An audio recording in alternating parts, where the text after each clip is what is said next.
بظاہر نظر نہیں آتا. آپ یہ دیکھیے ہمارے انسانوں کے تاریخ میں دیکھیے، ہمارے رویوں میں دیکھیے، ہمارے تعاملات میں دیکھیے، ہمیشہ مونچھیں بڑی کر کے تکبر کا اظہار کیا جاتا ہے. داڑھی بڑی کرنے سے نہیں ہوتا. اور جب مونچھیں بڑی کی جاتی ہیں تو لازماً داڑھی چھوٹی کی جاتی ہے، اس لیے کہ وہ جو بڑی چیز ہے اس کو مزید بڑا یا نمایاں کیا جائے. اگر داڑھی بھی بڑی ہو، مونچھیں بھی بڑی ہو، تو ہم عام طور پہ دیکھتے ہیں کہ لوگ یہ کام نہیں کرتے، لیکن بڑی بڑی مونچھیں رکھتے ہیں. تو آپ نے فرمایا کہ اگر کچھ بڑھانے کا شوق ہے تو داڑھیوں کو بڑھا لو، مونچھوں کو چھوٹا رکھو. یہ جو روایات ہیں رسول اللہ صلی اللہ علیہ وسلم سے اس بات کی، یہ عبداللہ بن عمر رضی اللہ تعالیٰ عنہ سے بھی ہمیں ملتی ہیں اور بھی صحابہ سے ملتی ہیں. مثلا میں ایک بڑی مشہور روایت آپ کی خدمت میں رکھتا ہوں، یہ صحیح مسلم 259 اس کا رقم ہے. رسول اللہ صلی اللہ علیہ وسلم نے فرمایا ان مشرکوں کی پیروی نہ کرو، اپنی مونچھیں چھوٹی کرو اور اپنی داڑیاں بڑھاؤ. اسی طرح ایک اور حدیث میں سیدنا ابو ہریرہ رضی اللہ عنہ کی نسبت سے آتا ہے کہ رسول اللہ صلی اللہ علیہ وسلم نے فرمایا اپنی مونچھیں چھوٹی کرو اور داڑیاں بڑھاؤ اور ان مجوسیوں کی پیروی نہ کرو. ان مجوسیوں کی پیروی نہ کرو، یہ بڑی اہم بات ہے. مسند احمد رقم 8785 میں بات نقل ہوئی ہے. گویا اللہ کے پیغمبر نے یہ بتایا ہے کہ اگر تم نے تکبر اپنایا اور تکبر کی وجہ سے یہ کام کیا تو یہ عادت اصل میں غیر مسلموں کی تھی، اس زمانے کے مجوسیوں کی تھی، اس زمانے کے مشرکوں کی تھی. یہ کام نہیں کرنا. اور اگر کچھ کرنا ہی چاہتے ہو تو داڑھی کو بڑھا لو اور مونچھیں کم کرو. یہاں ہم یہ دیکھ سکتے ہیں کہ اللہ کے پیغمبر یہ نہیں کہہ رہے کہ لازمی داڑیاں بڑی کرنی ہیں، بلکہ جو آگے فرمایا کہ ان مجوسیوں کی پیروی نہ کرو، ان مشرکوں کی خلاف ورزی کرو. تو اس سے بات بالکل واضح ہو جاتی ہے کہ جس مقصد سے انہوں نے یہ کام کیا تھا اس مقصد سے ہمیں اتفاق نہیں ہے. ہمارا دینی نظریہ، ہمارا اصول قرآن مجید کی ہدایت اس سے ہم آہنگ نہیں ہے. تو یہ پہلی قسم کی احادیث ہیں.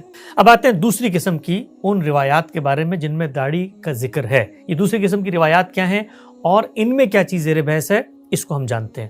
دیکھیں جو دوسری قسم کی حدیث ہیں اس میں رسول اللہ صلی اللہ علیہ وسلم لوگوں کو، اہل ایمان کو، اپنے ماننے والوں کو اہل کتاب کی بعض بدعات کے بارے میں خبردار کر رہے ہیں، ان سے روک رہے ہیں، اس میں متنبہ کر رہے ہیں.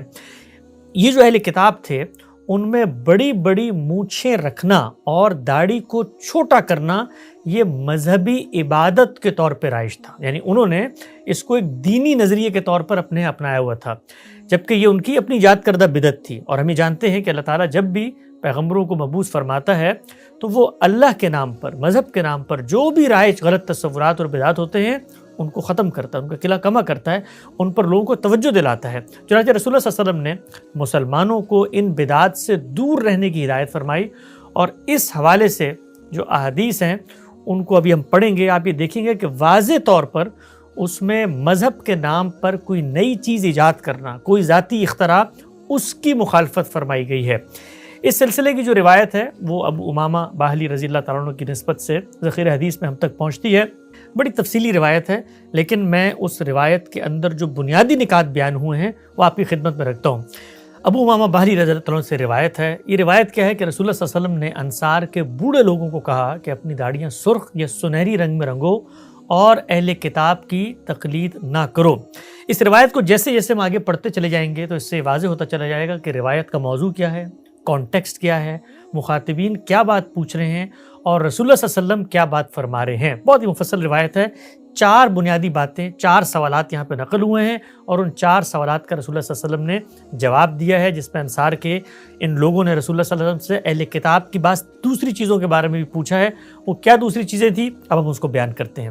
تو پہلی چیز یہ پوچھی گئی کہ جو لوگ رسول اللہ کے مخاطبین تھے ان کی داڑیاں سفید تھیں اور انہیں رنگنے میں کوئی دلچسپی نہیں تھی. جیسے کہ مذہبی طور پہ عام طور پہ ہم دیکھتے ہیں جو بڑے بزرگ لوگ ہوتے ہیں سفید داڑیاں ہیں.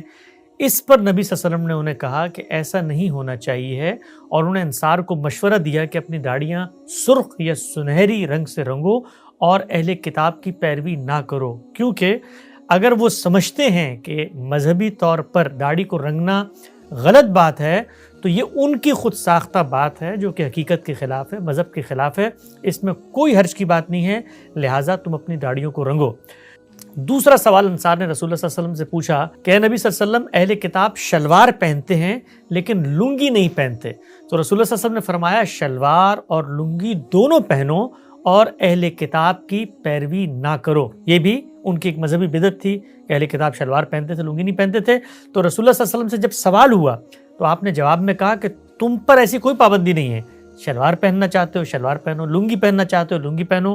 اس میں دینی لحاظ سے کوئی حرج کی بات نہیں ہے۔ اور پھر اسی روایت میں الفاظ آتے ہیں کہ اس معاملے میں بھی اہل کتاب کی پیروی نہ کرو۔ تیسری چیز انصار کے لوگوں نے پوچھی کہ اے نبی، اہل کتاب موزے پہنتے ہیں لیکن نماز میں جوتے نہیں پہنتے، تو نبی صلی اللہ علیہ وسلم نے فرمایا کہ جوتے اور موزے دونوں پہنو اور اس معاملے میں بھی اہل کتاب کی پیروی نہ کرو۔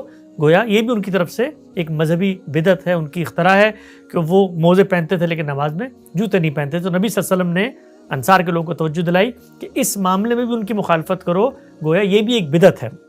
چوتھی چیز اسی تسلسل میں، اسی روایت میں، انہی سوالوں کے بعد انصار نے پوچھی کہ اے نبی صلی اللہ علیہ وسلم، اہل کتاب بڑی بڑی مونچھیں رکھتے ہیں اور داڑیاں منڈواتے ہیں۔ آپ صلی اللہ علیہ وسلم نے فرمایا اپنی مونچھیں چھوٹی کرو اور داڑھی لمبی کرو اور اس معاملے میں بھی اہل کتاب کی پیروی نہ کرو۔ گویا یہ جو چاروں سوالات تھے، یہ چاروں سوالات ایک مذہبی بدعت کے بارے میں تھے، ایک ایسی اختراع کے بارے میں تھے جو لوگوں نے مذہب کے نام پر ایجاد کر لی تھی۔ آپ صلی اللہ علیہ وسلم ان مذہبی بدعات کے بارے میں جواب دے رہے ہیں کہ اس میں کوئی حرج نہیں اگر تم یہ کام کرتے ہو، لہٰذا تم اگر لنگی اور شلوار پہننا چاہتے ہو کوئی حرج کی بات نہیں ہے، تم داڑیاں رنگنا چاہتے ہو کوئی حرج کی بات نہیں ہے، اس طریقے سے تم موزے اور جوتے دونوں پہن کے نماز پڑھنا چاہتے ہو، اس میں بھی کوئی حرج کی بات نہیں ہے۔ اسی طریقے سے اگر وہ یہ سمجھتے ہیں کہ مونچھیں بڑی رکھنا اور داڑھی کاٹنا ضروری ہے تو تم داڑیاں بڑھا لو، مونچھیں چھوٹی رکھ لو، اس میں بھی کوئی حرج کی بات نہیں ہے۔ تو یہاں پر آپ یہ دیکھ سکتے ہیں کہ یہ چیز سرے سے زیر بحث ہی نہیں ہے کہ اللہ کے پیغمبر داڑھی کے حکم کو لوگوں میں منتقل کر رہے ہیں، بلکہ لوگوں کا ایک بدعت کے بارے میں سوال ہے جس سوال کا آپ ان کو جواب دے رہے ہیں۔ چنانچہ غامدی صاحب کے مطابق ان دونوں قسم کی احادیث میں کہیں بھی اصلاً مسلمانوں کو داڑھی بڑھانے کا کوئی حکم نہیں دیا گیا۔ پہلی قسم میں ہم نے دیکھا کہ رسول اللہ صلی اللہ علیہ وسلم نے متکبرانہ وضاقتہ اپنانے پر تبصرہ فرمایا، اور یہ دوسری قسم کی روایات ہیں ان میں رائج بدعات کی مخالفت کی اور لوگوں کو یہ بتایا کہ ان کو اپنانے میں کوئی حرج نہیں ہے۔ چنانچہ ان حدیث میں سرے سے داڑھی رکھنے کا کوئی حکم زیر بحث ہی نہیں ہے۔ یہ ہمارا موقف ہے، اس موقف پر اہل علم علماء کیا کہتے ہیں اور اس پر ہمارا کیا جواب ہے، انشاءاللہ اگلی نشست میں اس کو زیر بحث لے کر آئیں گے۔